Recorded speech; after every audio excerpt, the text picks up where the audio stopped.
तो गाइस कैसे हैं आप सब लोग। ह्यूमन डिस्ट्रॉयर के एपिसोड 103 के साथ हाजिर हो। तो लास्ट एपिसोड के एंड पे हमने देखा था कि फर्स्ट टाइलर और साथ में डोगू हैंगटियां दोनों वहां पर से भागकर जा रहे होते हैं और कहते हैं कि हम लोग जहां पर रुके और इससे फायर की तो फिर हम लोग जहां पर मारे जाएंगे। जबकि हमारा ह्यूमन डीमन सोच रहा होता है कितने सालों के बाद लगता है कि मेरी पावर्स जो है वो काफी ज्यादा रस्टी हो गए, जिसकी वजह से मैं अपनी पावर्स का 10% भी यूज नहीं कर पा रहा। अगर मैं यहाँ पर सारी पावर्स को यूज कर पाता तो ये सभी लोग अभी तक मर चुके होते। तो फिर साथ ही वो कहता है क्या मुझे उन दोनों का पीछा करना चाहिए। फिर साथ ही वो कहता है लेकिन फिलहाल के लिए इस लड़के की जान बचाना ज्यादा जरूरी है। और वो आके पड़ते हैं जाकर ह्यूमन डिस्ट्रॉयर के सर में थप्पड़ मारता है और कहता है कि ओए लड़के जल्दी से उठ जाओ। मुझे तो लगा था कि तुम यहाँ पर इतने सब कुछ को संभाल सकते हो, लेकिन इतनी छोटी मोटी चोटों से तुम यहाँ पर बेहोश पड़े हो। तो फिर साथ ही वो कहता है कि मुझे यहाँ पर तुम्हें उठाकर लेकर जाना पड़ेगा। और ह्यूमन डीमन जो होते हैं वहां पर उसे अपने कंधे पर उठाते हैं और उसे उठाकर सीधा हुइनो के पास ले जाते हैं। और यहीं पर से नेक्स्ट सीन जो होता है हमें डिमोनिक सिंडिकेट का दिखाया जाता है। डिमोनिक सिंडिकेट की उस डिमोनिक केव को दिखाते हैं जिसका दरवाजा टूट चुका है, जहां पर उनका ग्रैंड मास्टर बैठ के कल्टीवेट कर रहा था।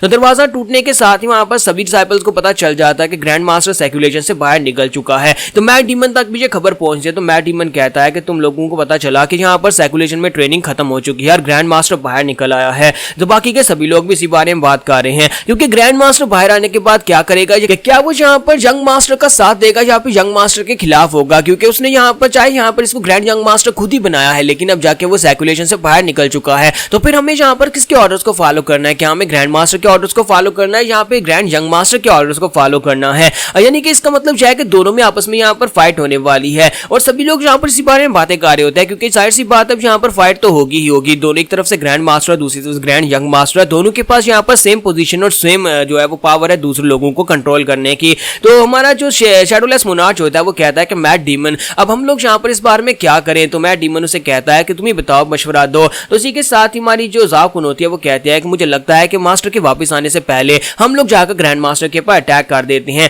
तो शैडोलेस मोनार्च उसे कहता है कि बेवकूफ बच्ची, उसने अभी तक कुछ किया नहीं और हम लोग जाकर ऐसे उसके ऊपर अटैक नहीं कर सकते। तो वो कहती है ये ज्यादा अच्छा है ना आइडिया कि हम लोग जाकर उसके ऊपर पहले अटैक कर देते हैं। क्यों ना हम लोग यहाँ पर उसके ऊपर पहले अटैक करें, इससे पहले कि वो हमारे साथ कुछ बुरा करे। तो ये बात सुनने के बाद मैट डीमन उसे कहता है कि जाकुन की बात में थोड़ा सा पॉइंट तो है, लेकिन शैडोलेस मोनार्च ने भी यहाँ पर ठीक कहा है। तुम दोनों यहाँ पर ठीक कह रहे हो कि हम लोग किसी ऐसे बंदे के ऊपर जाकर अटैक नहीं कर सकते जिसने अभी तक यहाँ पर कुछ किया नहीं। तो फिर साथ ही वो कहता है लेकिन जाकुन की बात में ज्यादा दम है, हमें पहले यहाँ पर अपने मेजर्स को लेना चाहिए, यानी कि वो हमारे पर अटैक करे इससे पहले हम लोग यहाँ पर उसके ऊपर अटैक कर देते हैं। तो इसी के साथ जाकुन बहुत ज्यादा खुश हो जाती है और मैट डीमन कहता है, सॉरी शैडोलेस मोनार्च से कहता है कि तुम लोग यहाँ पर मास्टर के आने से पहले कुछ उल्टा सीधा मत कर देना। तो वो लोग सबसे पहले जाकर जूजी काहोंग को पकड़ते हैं, उसे रस्सियों के साथ बांध देते हैं। तो वो उसे कहते हैं कि ये तुम लोग मेरे साथ क्या कर रहे हो। तो वो कहते हैं कि तुम्हें पता है ना ग्रैंड मास्टर निकल चुका है और तुम ग्रैंड मास्टर की वफादार हो, तो हम लोग यहाँ पर ये जानना चाहते हैं कि तुम किसकी साइड लोगी। अगर ग्रैंड मास्टर हमारे खिलाफ होता है और हमारे मास्टर के खिलाफ होता है और अगर तुम उसके साथ मिल जाती हो, यानी कि तुम्हारे जैसे पावरफुल दिमाग और तेज दिमाग की औरत को हम लोग जाकर ग्रैंड मास्टर के साथ कैसे मिलने दे सकते हैं।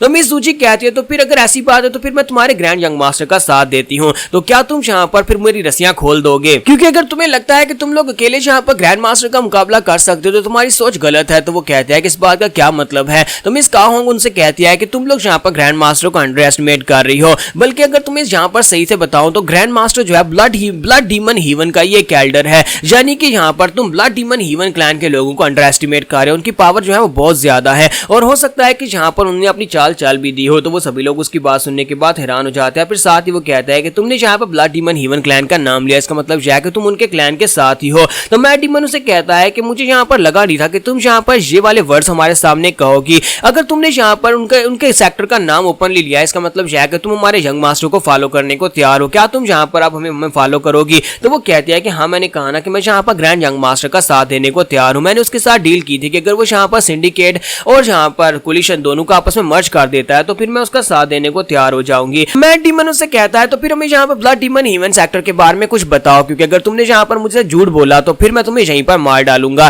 क्योंकि उसे पता होता है, उसने जीजुन के साथ रात बिताई थी, तो उसे पता है कि जीजुन ने उसे ब्लड हीवन डीमन सेक्टर के बारे में काफी कुछ बताया था। तो इसी के साथ ही हमारी जूजी जो होती है उसे वहां पर उनके सेक्टर के बारे में बताना स्टार्ट करती है, क्योंकि वो उनको बताती है कि सबसे ऊपर ब्लड डीमन ह्यूमन सेक्टर का ब्लड डीमन है जो कि उनका मास्टर है, और उसके नीचे यहाँ पर उसके 3 डिसाइपल्स थे जिनमें डोगू हैंगटियान था और एक ग्रैंड मास्टर और एक जीजुन है, और फिर साथ उसके बाद कुछ एल्डर्स हैं। तो हमारा जू कहता है कि यहाँ पर सॉरी मैट डीमन जो होता है उसकी बात सुनने के बाद कहता है ये कम से कम यहाँ पर सच बता रही है, ये जो कुछ भी बता रही है सब कुछ सच ही है। जूजी उसे कहते हैं कि उनके पास कभी एक मिलिट्री एडवाइजर थी जो कभी मैं हुआ करती थी। तो मैट डीमन उसे कहता है तो फिर अब तुम यहाँ पर उनके मिलिट्री एडवाइजर क्यों नहीं बनना चाहती। जूजी उसे कहती है क्योंकि मैंने यहाँ पर तुम्हारे ग्रैंड यंग मास्टर को देखा है। ग्रैंड यंग मास्टर यानी कि हीवन डिस्ट्रॉयर जो है, मुझे लगता है कि वो भरोसे के लायक है और उसका साथ दिया जा सकता है। उसके साथ की मदद से मैं यहाँ पर अपना बदला पूरा कर सकती हूँ। तो बस एक छोटी बच्ची थी, जब आकर इन लोगों को मैंने ज्वाइन किया था उस वक्त मुझे यहाँ पर अपना दिमाग यूज करना, मिलिट्री टैक्टिक्स बनाना बहुत ज्यादा पसंद था, क्योंकि मैं एक ऐसे क्लैन से हूँ, जूजी क्लैन, जिसके बारे में फेमस है कि उनका दिमाग बड़ा तेज चलता है। तो माजू वहां पर पहुंचा था और उसे कहता तो फिर बताओ कि जूजी क्लैन की वो आखिरी मेंबर अब यहाँ पर क्या करने वाली है।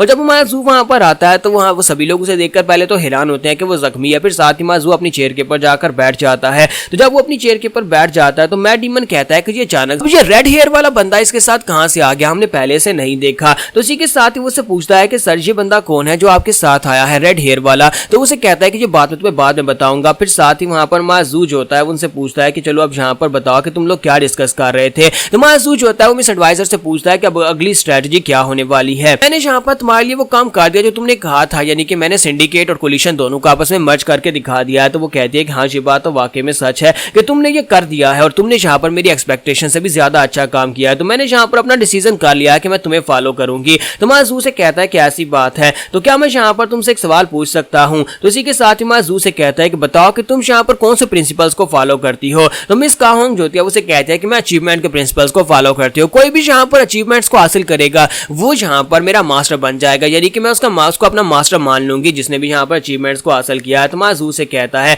बैटलफील्ड के ऊपर जीत को हासिल करना अचीवमेंट होता है, इसके अलावा बहुत सारा माल और दौलत, बहुत सारा पैसा इकट्ठा करना वो अचीवमेंट होता है, बहुत सारी पावर को गैदर करना वो भी अचीवमेंट होता है। लेकिन तुम्हारी नजर में यहाँ पर अचीवमेंट कुछ और है। मुझे बताओ कि तुम्हारा असली मकसद क्या है, तुम यहाँ पर किस लॉ को फॉलो करती हो। तो इसी के साथ ही मिस काहोंग जो है उसे कहती है कि तो फिर मुझे लगता है कि मुझे यहाँ पर तुम्हें सच्चाई बतानी पड़ेगी। मैं सिर्फ और सिर्फ लॉ ऑफ स्ट्रेंथ को फॉलो करती हूँ। मुझे सिर्फ और सिर्फ ऐसे लोगों का साथ चाहिए था जो मुझे बदला लेकर दे सके। मेरी पूरी फैमिली को मार दिया गया, मेरे पूरे फैमिली के घरों को जला दिया गया और उसके बाद मैं सिर्फ एक छोटी बच्ची थी, मुझे यहाँ पर बदला लेना था और बदला लेने के लिए मैंने यहाँ पर सिर्फ और सिर्फ स्ट्रेंथ के रूल को फॉलो किया। तो यहाँ पर उसके बचपन का सीन दिखाता है जो कि उसके फादर जब वो छोटी बच्ची थी उसे लेकर भाग रहे होते हैं, उनकी पूरी फैमिली को आग लगा दी गई है और उसके पास उसके पीछे डोगू हैंगटियान लगा होता है। उस वक्त में जूजी की उम्र सिर्फ 6 साल थी। तो वो रो रही होती है और कहती है कि फादर हम लोग यहाँ पर भाग क्यों रहे हैं और ये लोग हमें मार क्यों रहे हैं। तो उसके फादर उसे कहता है कि एक ना एक दिन तुम्हें यहाँ पर इस बारे में समझ आ जाएगी, फिलहाल के लिए तुम बहुत ज्यादा छोटी हो।